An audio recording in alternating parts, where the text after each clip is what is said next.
You recognize him? He used to run these streets. I feel I got like a second chance. You want to get some of that? Fuck it. I know I got a second chance. Rory, good day to you. Good day. How are you doing, my friend? I'm great. How you doing? I'm really good, man. It's Friday afternoon, no work, so I'm in a really good mood, actually. Lovely. This is usually the case. I know you've got the little grind of the PR machine a little bit longer, but we'll try to make it as pleasurable as we can for you. So, obviously, we're here to talk about £5 of Pressure, and congrats on the film. Thank you so much. That's cool. That's all right, mate. Really enjoyed it.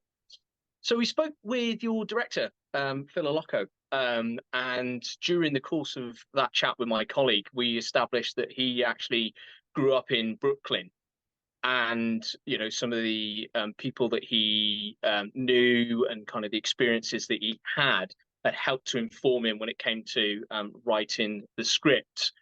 And I was just wondering how valuable that was to you as an actor reading for the part of Mike.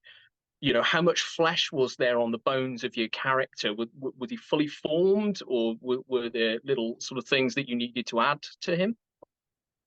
Yeah, he was pretty well-rounded on the page. And yeah, when I sat down with Phil here in Brooklyn, I learned that it was semi-autobiographical, that he had experienced a lot of this stuff in real life and when he was younger, and so that kind of put some weight behind it for me. This is real. So yeah, he was a pretty well-rounded character. He was written to have that silly cowboy hat and trench coat, and yeah, I think it was clear that he's a guy that wants out of this world. I guess what I wanted to add, and it's Phil's vision, so you got to respect that. But I sort of wanted him to be. I wanted to show the parts that he liked about it a little bit. Like it comes through a little bit. Like there's a scene with Rudy Pankow when he kind of gets his arm twisted and he gets beaten up by some drug dealers, and you kind of see the enjoyment in my eyes. And I remember asking Phil to use that take. And he was like on the fence because he wanted to show that I hate this, but I think you got to show that you must like some of it. So I guess that was my contribution was, maybe this guy enjoys some of this life. Yeah, that's cool. It's nice that you mentioned the hat and the leather jacket, because when I watched it, especially with the hat, it instantly reminded me of the one that Glenn Danzig wore in Death Rider in the House of Vampires. It's very cool. I haven't seen that. In the nicest possible way. You're not missing much. The hat was really cool. Okay, yeah. So Hat stole the show. Huh? I guess that as far as like the looks concerned, it can be almost as important as kind of like the sort of complexities of and the emotions of the character itself, because it can instantly make it memorable. And I certainly come away from the film, I'm a week away from when I last watched it, and I still have this indelible image of you in the jacket. Is that something that you look for in sort of not just in this movie, but in sort of films in general, that little sort of maybe quirk to how your character dresses? No, actually, I rarely think about wardrobe when I'm considering something or reading it, and because often it's not even described in the script, but it was this guy's wearing a leather cowboy hat and a leather trench coat, and I was like, okay, that's weird.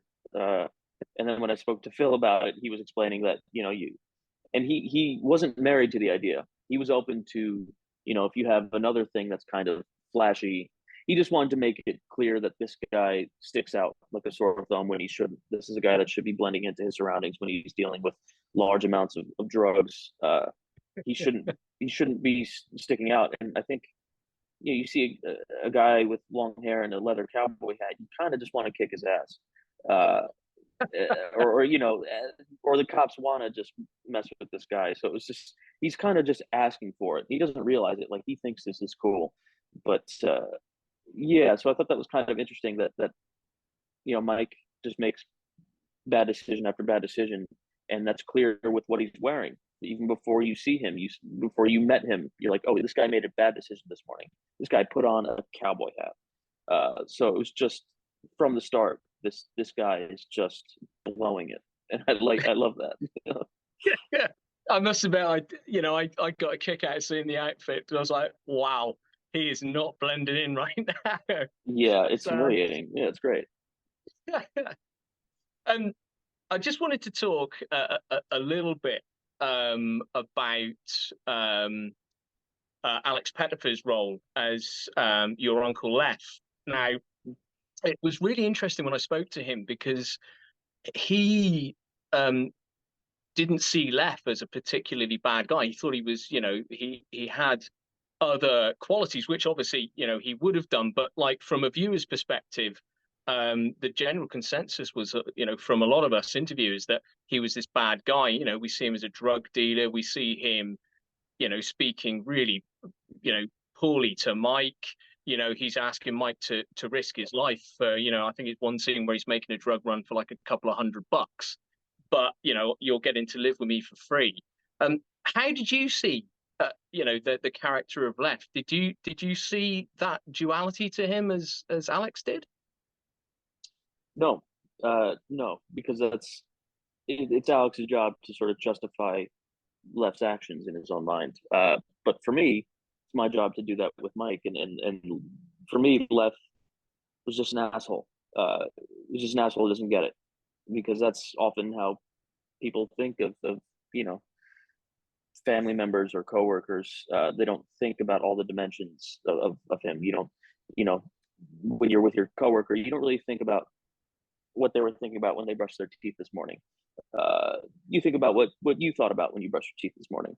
So in a way, I think it's good to be sort of selfish. If everyone's selfish in their preparation and then generous on set, I think that translates into good work. But no, I was selfish in my approach, and Mike has so many different dimensions and so many different layers. All these other people, probably, I don't know. Maybe that's it again. That's really interesting to hear. It's always lovely to hear like different sort of takes and perspectives, so that's good to know. Just coming back to Mike, I saw him as partly a victim of circumstance in terms of the loss of his mother and then ending up with Lef, but also a victim of his own making because of a lack of maybe drive and ambition, because he wants to get out. I think one of the key hooks was that he wants to be a musician, but not once do we see him actually, playing the instrument. We see it. Is that how you saw him? It was a lot to blame for himself, very much like his getup that he was wearing. Yeah. I think this guy just hasn't made a good decision in his life. And maybe it is circumstance. Maybe it is because he was brought up in this world, and maybe he could have been nurtured to be, a good math teacher or something. But I like the idea of this guy is just he just got it all wrong. And like you said, we don't really see him play music. I'd like to think he's a bad musician, because he didn't put in the work, because that's the wrong decision. And there are other ways to escape, and he chose the most difficult way because he wanted money. He thought he needed this amount of money to get out of there, when you could find other ways to go about it, and he didn't consider all of his options because he didn't know better. It's kind of a sad, pathetic character, and I was really excited to play that. But tragic, isn't he?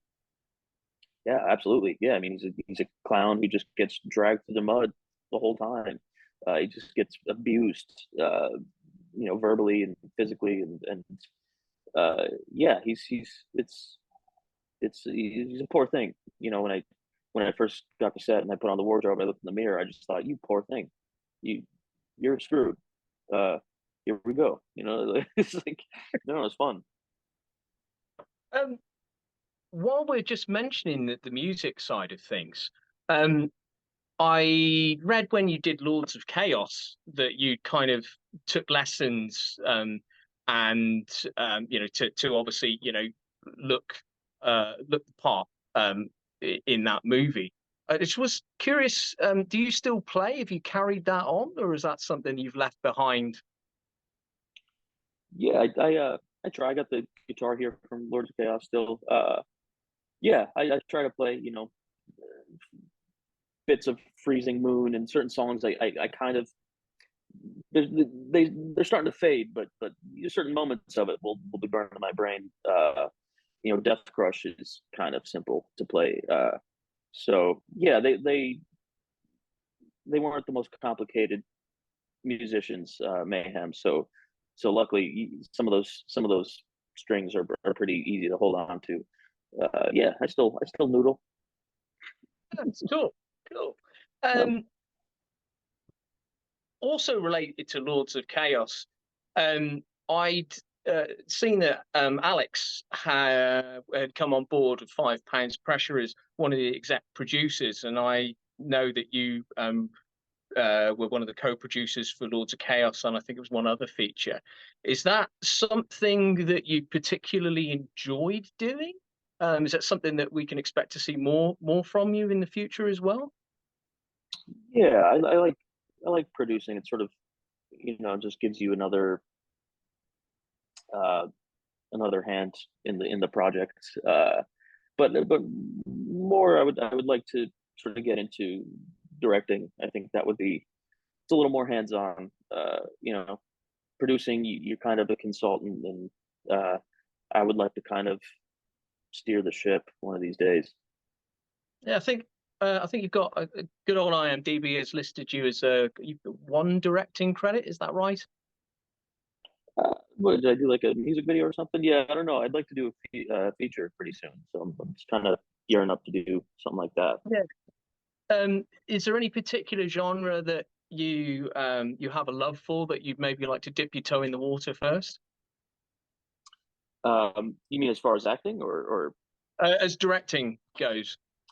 I kind of would like to mix some genres. You know, I love films that sort of take a sharp turn where you think it's Mm. one thing, and then it's you know hilarious or it's really like dark and gruesome. When so I kind of I like toying with expectations and yeah, so I would kind of like a hybrid of something. It's very much like your choice of acting roles as well. If you look at that, it's covering numerous genres, and I guess that that variation keeps things really interesting for you, I should imagine. Yeah, yeah, it's fun. You're seeing like more and more of those hybrid films. You know, Ari Aster, it's like horror films, and but it's so much more than that. So yeah, yeah, I don't think we need to sort of box ourselves into one genre anymore. Yeah, I hope maybe somewhere down the line we'll be able to have another chat about your feature directorial debut. So that would be cool. I hope so. Um, Yeah. just to finish things up, really, because I think I've pretty much covered everything that I wanted to. Um, I think you've got another three features in various stages of production at the moment. What are we Hmm. likely to see next from you? You know, if you can say anything about that. Yeah, I have a film called Degenerate with Emil Hirsch that's in the edit, and then I have a film called Dead Guy with Michael Shannon that's also in the edit.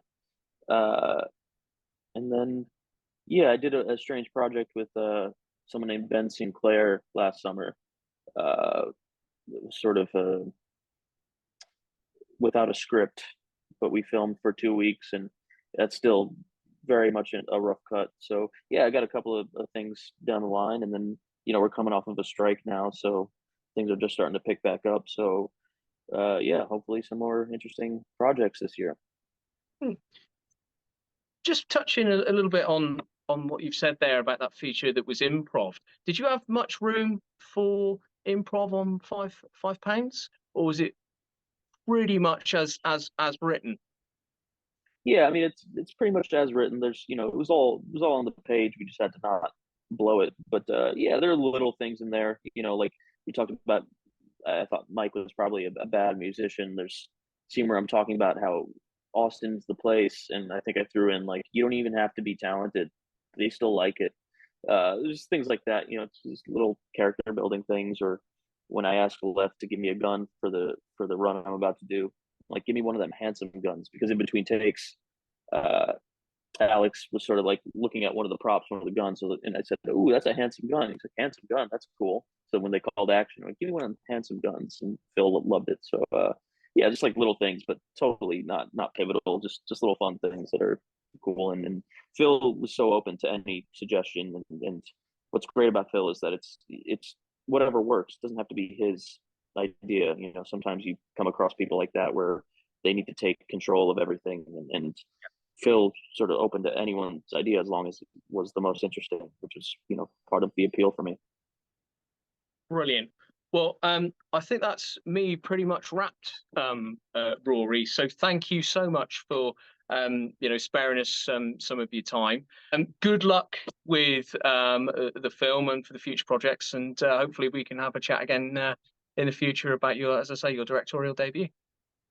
Definitely. Yeah, thanks a lot, man. This is great. I can't change what I did. I know who I am. I know who I can be. And I know I can still do something good.